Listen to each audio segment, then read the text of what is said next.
Assalamualaikum warahmatullahi wabarakatuh.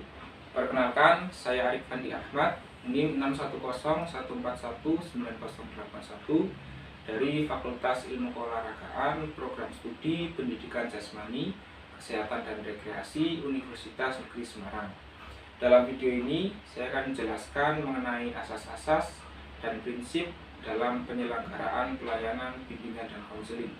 Asas-asas bimbingan dan konseling yaitu ketentuan-ketentuan yang harus diterapkan dalam proses penyelenggaraan pelayanan bimbingan dan konseling. Dalam pelayanan bimbingan dan konseling, hendaknya mengacu kepada asas-asas bimbingan dan konseling, karena jika asas tersebut terselenggara dengan baik, maka tujuan yang diharapkan pun akan tercapai. Asas yang pertama yaitu asas kerahasiaan.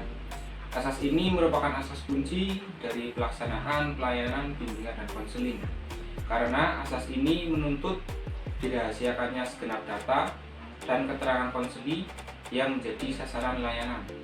Yang kedua yaitu ada asas kesukarelaan, yaitu asas yang menghendaki kesukaan dan kerelaan konseli dalam mengikuti dan menjalani bimbingan yang dibutuhkannya.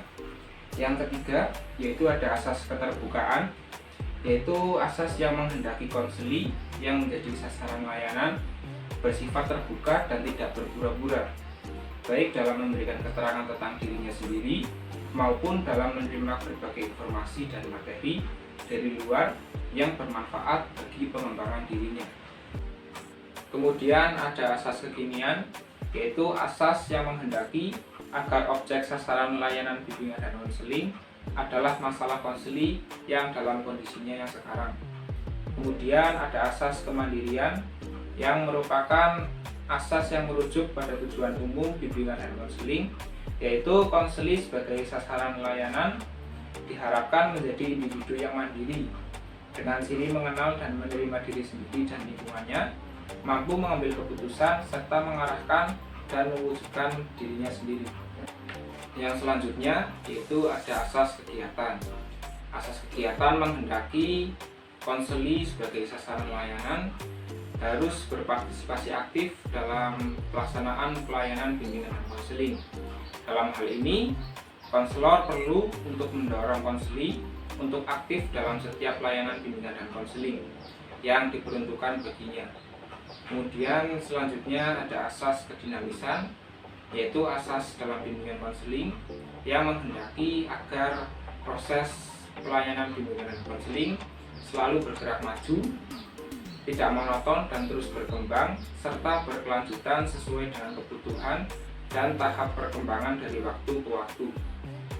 Yang kemudian ada asas keterpaduan, yaitu asas yang menghendaki agar berbagai layanan dan kegiatan bimbingan konseling, baik yang dilakukan oleh konselor atau pihak lain, saling menunjang, harmonis, dan terpadu. Selanjutnya ada asas kenormatifan. Asas kenormatifan ini adalah asas dalam bimbingan konseling yang tidak boleh bertentangan dengan norma-norma yang berlaku, baik ditinjau dari norma agama, adat, hukum, ilmu pengetahuan, maupun kebiasaan sehari-hari. Asas ini telah ditetapkan dalam isi dan proses penyelenggaraan bimbingan dan konseling. Kemudian ada asas keahlian, yaitu asas yang menghendaki bahwa bimbingan konseling harus dilaksanakan sesuai dengan kaidah-kaidah profesional. Selanjutnya ada asas alih tangan, yaitu asas dalam bimbingan konseling yang menghendaki agar pihak-pihak yang tidak dapat menyelenggarakan program bimbingan dan konseling secara tepat dan tuntas atas suatu permasalahan konseli dapat mengalihtangankan masalah tersebut kepada pihak-pihak lain yang lebih ahli.